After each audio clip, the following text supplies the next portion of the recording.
Good morning. Welcome to Accuracy in America. I am Don Irvine. All right. I'm not going to take a whole lot of time, or at least I don't think so. But we haven't been up here since Wednesday. But since Wednesday, what have we seen? Right. On Wednesday, when Brian and I were doing the show, we were talking about the election certification, the protests, the pro-Trump protests. President Trump was going to be speaking that day, and everything else. And as those events, transpired, things got ugly later in the day.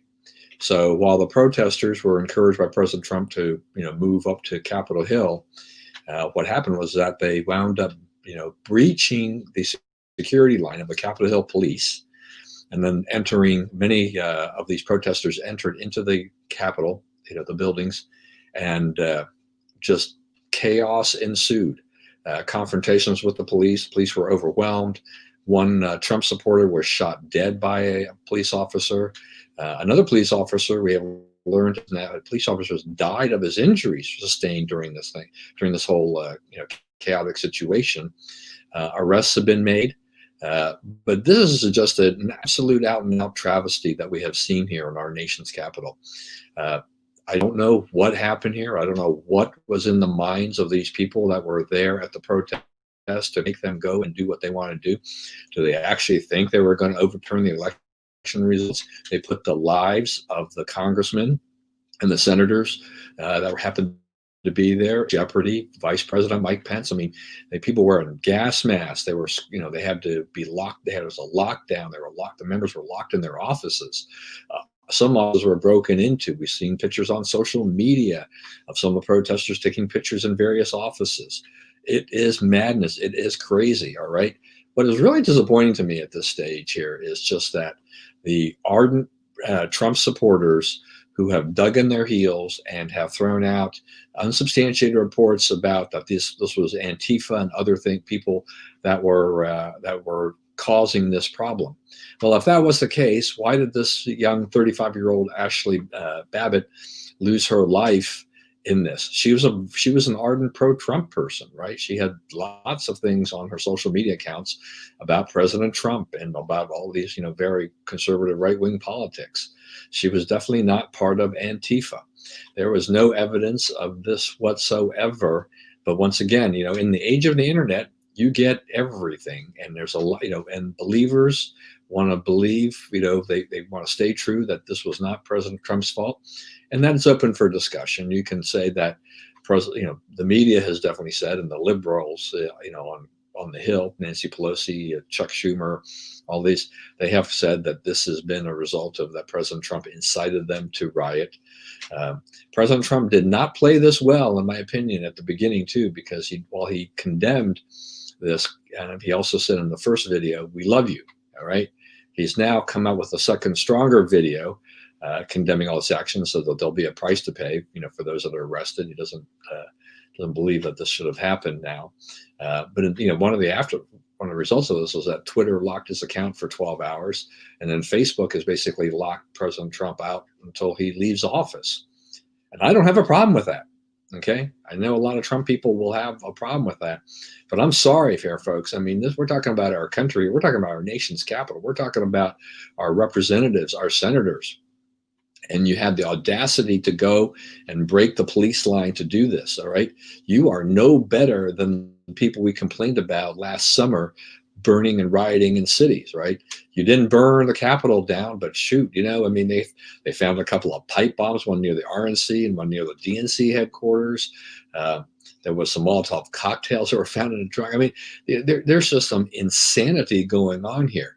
This is, President Trump, attracted a wide range of people, supporters, some of the less desirable variety.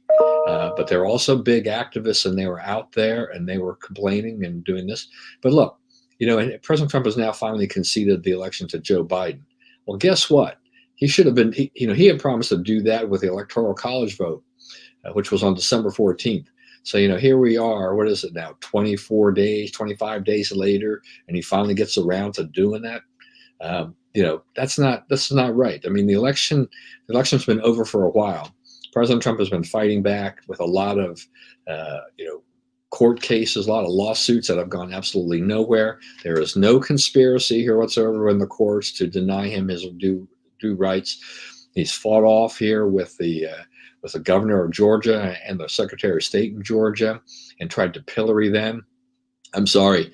At this point in time, we've got to be pragmatic and take a common sense approach to this. And remember, this is our republic, right? This is our country, and that no one has a right to go and do what they did, on Wednesday. This was just absolutely shocking behavior by those involved. Now, there were good people out there, and they wanted to voice their concern, and that's fine. No one has a problem with exercising your First Amendment free speech rights. But once you turn to violence, once you turn to breaking the law, all bets are off. I'm sorry. A Capitol Police officer lost his life. Rightfully so. The Capitol Chief of Police has resigned because they did not prepare themselves properly. They should have had more people out there to defend.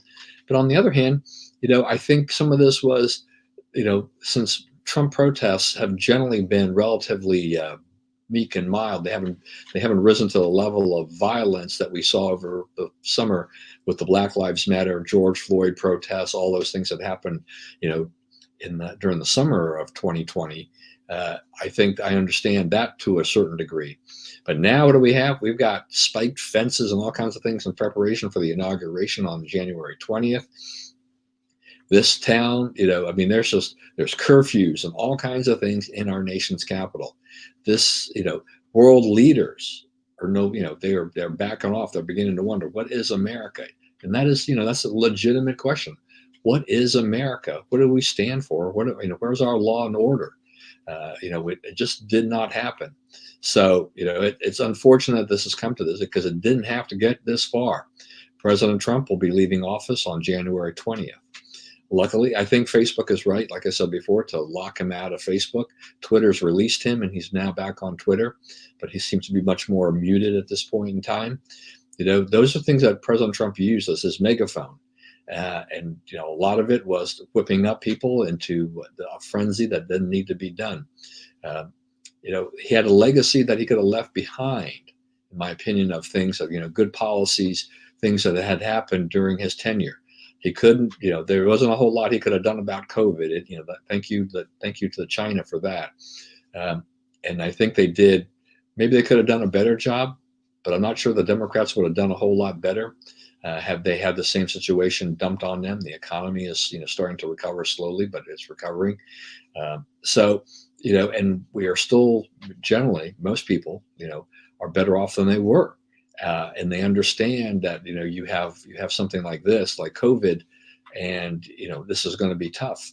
So instead now what we're facing is that we're facing a Democrat-controlled Senate. Once again, President Trump deserves all the credit for that because his fighting with Governor Kemp and Secretary of State Raffensperger created that situation where Republicans who had voted in November did not come back to vote in January, partially because of his behavior in the fighting and others because, he led them to believe that, the protest to not vote in this was a good thing.